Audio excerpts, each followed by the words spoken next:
Jude Bellingham covered a massive 15 kilometers at the Etihad against Manchester City during the second leg of the Champions League. His reaction: "I am tired." Why am I showing you this? Well, we shall compare and analyze Jude Bellingham's performance against Manchester City, which, again, if you watch the game, he was not that visible. Could say it wasn't really his best game for Real Madrid. But there's a reason for that. There is a reason why he performed the way he did and how important that was for the team. Plus, here are some comments he made with regards to the effect of Carlo Ancelotti, and let's compare that to what Pochettino said a couple of weeks ago, which got a lot of criticism on social media. I think our biggest strength is that he finds a way to let a lot of the boys play with freedom. I think, some teams are a bit more structured in terms of the passing styles and the patterns of play, and it's really interesting to watch, and it's definitely difficult to play against. But I think one of our kind of biggest strengths is that we're so kind of off the cuff, if that makes sense. And, as a man as well, he just fills you with calmness and confidence before the game there. When the player understands that you are working for them, it's not about philosophy to play 1-4-4-2 or 1-4-3-3 or play more defensive in a counterattack or dominate the game. It's about that they feel that you want the best for them. That is the most important thing. Philosophy, methodology, style of football or different ideas, I think, are not important. Of course, this was just a clip which was taken out of context, saying people were saying, oh, he thinks philosophy, formation, style of play, all of that is not important, and he just go play feel-good football. But no, he talks about the basic principle of making players comfortable on the pitch, letting them express themselves on the pitch, especially new players, younger players, inexperienced players. That's how they grow. I mean, if Jude Bellingham can say this when he plays for Real Madrid under Carlo Ancelotti, I think Pochettino knows what he's talking about, right? But of course, you need the right players to execute a quite perfect / flawed plan, depending on how you want to describe it, right? Again, like he said, if you watch Real Madrid, most of the time, it is off the cuff, right? There is no clear style of play, formation-wise, sometimes yes, but overall, quality players on the pitch, they'll figure it out. So let's have a look and analyze at the last couple of games for Chelsea and the Manchester City Real Madrid game. If we go and look at Jude Bellingham against Manchester City, the second leg, you can clearly see, by the way, touches 1,163 for Man City, 708 for Real Madrid. If you saw the game, you knew Manchester City were quite dominant. Jude Bellingham only had 58 touches, and as you can see here on the screen, I mean, the touches were a bit all over the place. Now it makes sense because you know that he ran 15 kilometers. If you look at the heat map, I compared Kevin De Bruyne to Bellingham. Kevin De Bruyne, pretty clear where he was positioned during the game. 113 touches compared to 59 for Jude Bellingham, which again, you can see on the heat map, he was quite all over the pitch. Why is that? Because he had to work. He had to sacrifice himself to work for the team. It's also quite clear when you compare Bellingham to De Bruyne, their touches, where they are, and then especially if you look at Bernardo Silva, I know not apples to apples, but here just so you get a better visualization. Then moving on to the Chelsea games, right? I picked out, of course, the bad games, one good game as well. So we played Burnley 4-2-3-1. We had 812 touches, they had 461 touches. I highlighted here Fernandes, Enzo, and Caicedo. You can see where their touches are, plus some shots. If you look at the heat map for the game, you would say, okay, quite good, right? For these two players in the midfield, they were also quite advanced. So fine, you would think that they would control all of this area. But my issue here is, if you compare their touches to Cullen and Sandelberg, they just got way more touches, Enzo and Caicedo, and yet, this is what you get from the overall team heat map.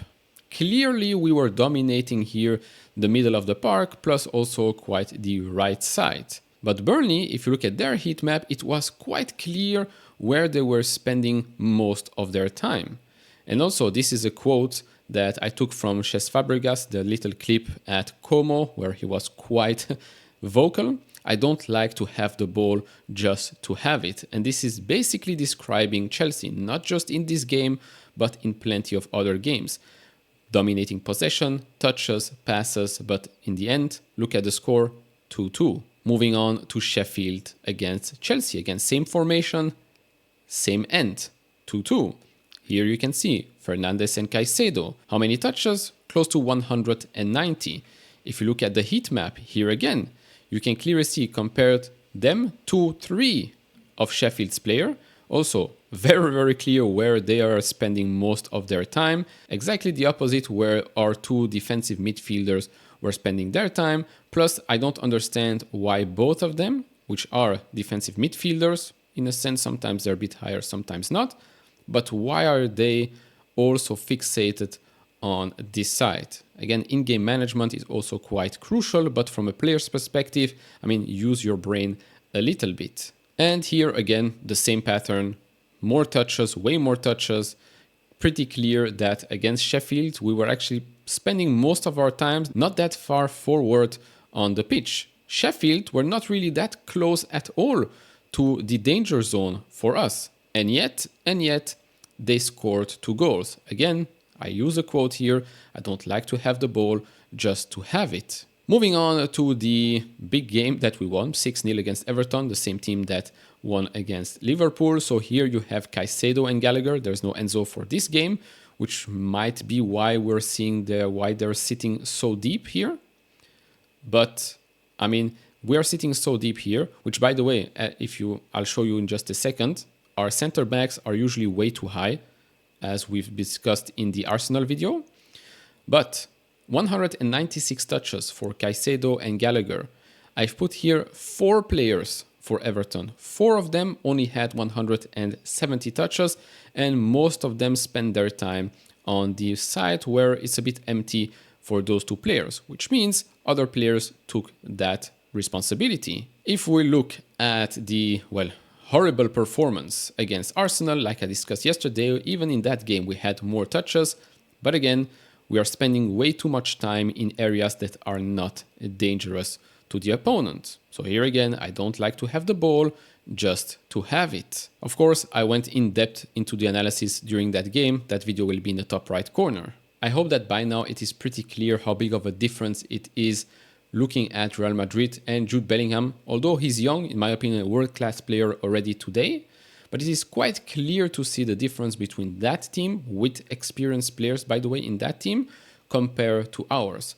We, the fans, if we demand our players such as Caicedo or Enzo to run a bit more, we are asking too much. Oh, if they run too much, they'll be injured, etc., etc. We want them to play a bit more forward, a bit deeper, etc. You're a professional player, you're playing at the highest level possible. It is the least that you can do, right? If you cannot perform correctly in your formation, in your position, then at least make the effort to help your teammates. Run a bit more, cover some spaces, empty spaces, track back, stop watching the ball. We've seen that with Madueke during Arsenal, jogging back, lots of players watching the ball. If you're watching the ball, you can't see who's running past you. Ben White's second goal, right? Went by everyone. It's basics 101. You're going to say, yeah, but that's on the coach. Yes, I agree that in-game management could be better, coaching could be a bit better as well. But overall, when you have a team where each and every week you have to tweak the team because somebody is injured, somebody is sick, or is just extremely young and inexperienced, you cannot build up some momentum inside that team. Plus, like I said from the start, for months and months now, we need experience. If you think that bringing in kids, young kids with barely any experience at the highest level and hoping for the best is going to win you titles, well, then you're playing a losing game. Quite simple in my opinion. Hopefully things will change in the summer. And if you think another coach could have done a better job, well, in my opinion, you're just lying to yourself. So that will be it for this video. Of course, do share your thoughts down in the comment section below. If you enjoy this type of videos, leave it a thumbs up, subscribe if you have not, and I'll see you all in the next one. Bye bye.